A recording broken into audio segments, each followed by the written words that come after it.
Hello friends and welcome back to my channel Electrical Power. Today we will discuss about the three phase transformer.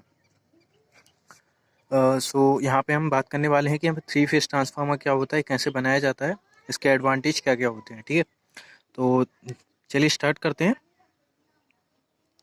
अगर आपने single phase transformer की videos नहीं देखी हैं तो आप मेरे चैनल पे जाके देख सकते हैं। वहाँ पे ट्रांसफार्मर जो सिंगल फेज ट्रांसफार्मर होता है उसका कंस्ट्रक्शन वगैरह, वोल्टेज रेगुलेशन ट्रांसफार्मर की बहुत सी चीज़ें मैंने वहाँ पे बताई हैं। ठीक है, अब हम बात करने वाले हैं थ्री फेज ट्रांसफार्मर के बारे में। चलिए स्टार्ट करते हैं।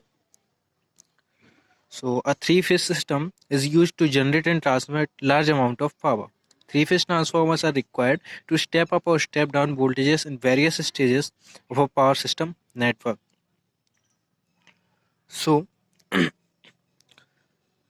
जो हमारा थ्री फेज सिस्टम होता है, ठीक है, वो हम जो यूज़ करते हैं वो बहुत ज़्यादा अमाउंट जो हमारा पावर होता है, बहुत ज़्यादा अमाउंट में हमें क्या करना पड़ता है, जनरेट करना पड़ता है, उसको ट्रांसमिट करना पड़ता है। ठीक है, तो इस वजह से हम क्या करते हैं, वहाँ पे थ्री फेज ट्रांसफार्मर का यूज़ करते हैं। ठीक है, सिंगल फेज हमारे लिए उतना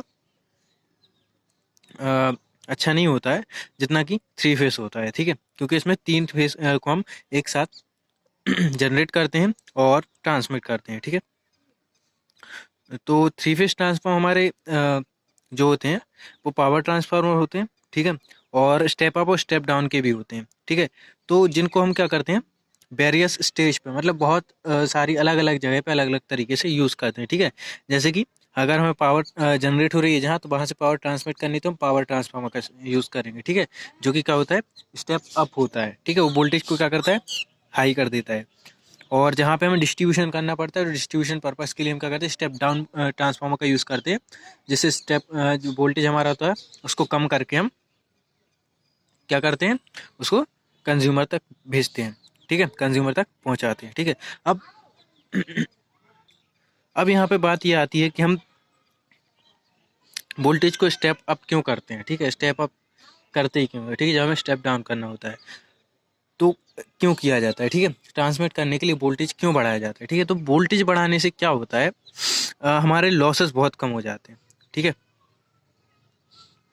मैं इसको और अच्छी तरीके से आपको पावर सिस्टम मैं समझाऊंगा कि क्या क्या फ़ायदे होते हैं वोल्टेज बढ़ाने के। ठीक है, तो वोल्टेज बढ़ाने से यही होता है कि हमारे लॉसेस कम हो जाते हैं। ठीक है, तो इस वजह से हम क्या करते हैं, अपने वोल्टेज को बढ़ाते हैं। ठीक है, जिससे क्या होता है, लॉसेस कम होंगे और पावर जो हमारी अच्छे से ट्रांसमिट होगी।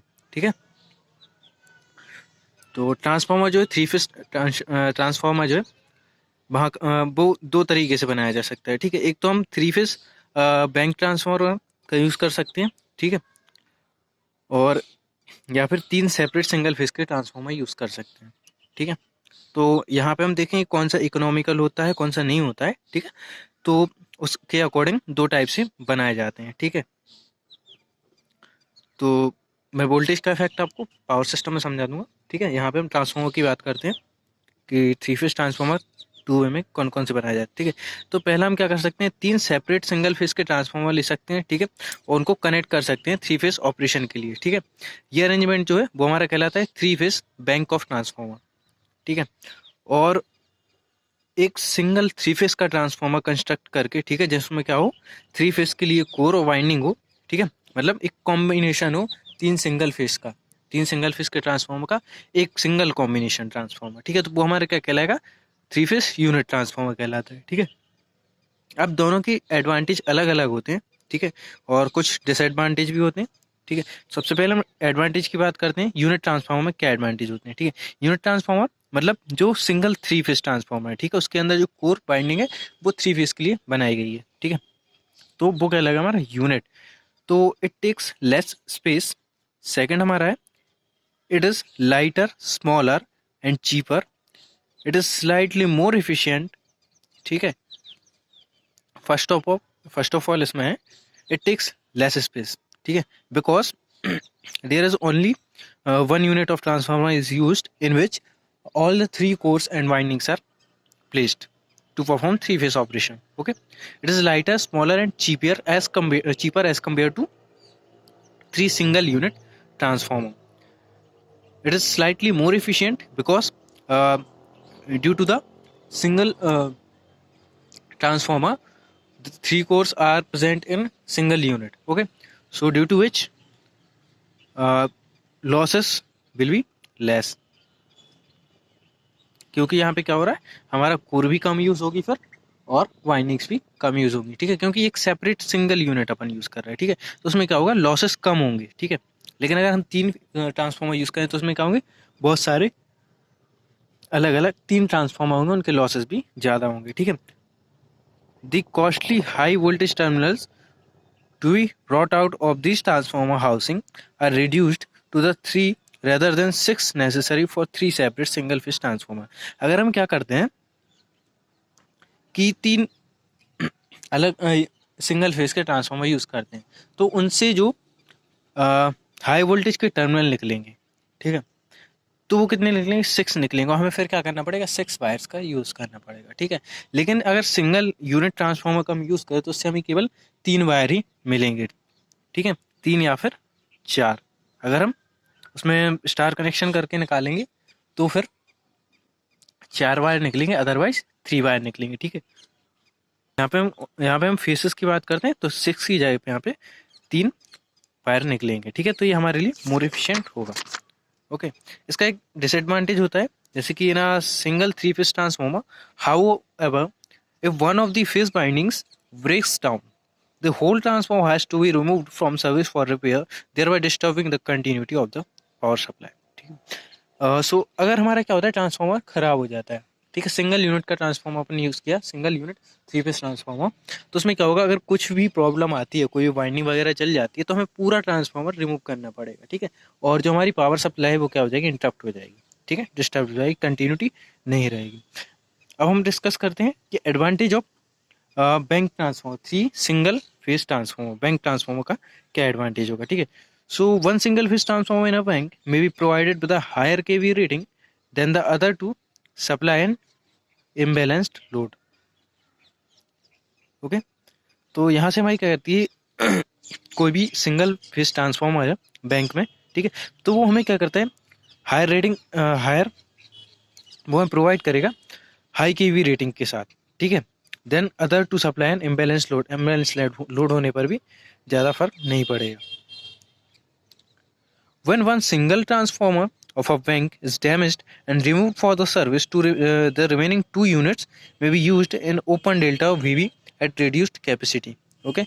मैंने आपको ओपन डेल्टा और वीवी कनेक्शन बताया क्या होता है, ठीक है, तो वही इसमें होता है, ठीक है।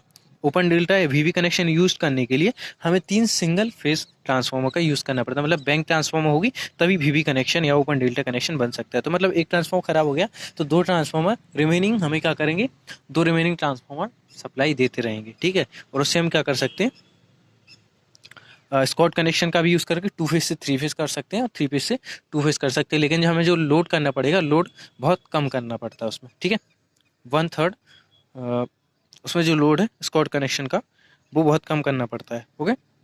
तो मैंने स्कॉट कनेक्शन भी समझाया हुआ है, तो आप जाके वहाँ का वीडियो देख सकते हैं, मैं इसके डिस्क्रिप्शन में लिंक डाल दूँगा, ठीक है। और आप चैनल पे जाके भी सर्च कर सकते हैं, वीडियो देख सकते हैं, ओके।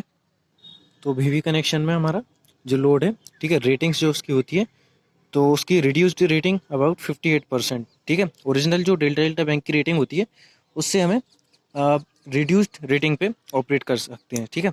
अगर हम उतनी ही रेटिंग पे ऑपरेट करें तो वो हमारा वर्क नहीं करेगा, ठीक है। तो जो हमारी ओरिजिनल डेल्टा बैंक की जो रेटिंग होती है, ठीक है, तो उसमें अगर हमें वीवी कनेक्शन या फिर ओपन डेल्टा कनेक्शन अगर करना है तो कैपेसिटी उसकी रिड्यूस्ड हो जाती है अबाउट 58% तक, ठीक है। मतलब रेटिंग्स जो है वो 58% तक रिड्यूस करके ही हम उसको ऑपरेट कर सकते हैं, ठीक है। The transportation of single phase transformer is more convenient, okay. जो सिंगल फेज का ट्रांसफॉर्मर होता है, ठीक है, उसका ट्रांसपोर्टेशन जो हमारा होता है कन्वीनियंट होता है, ओके।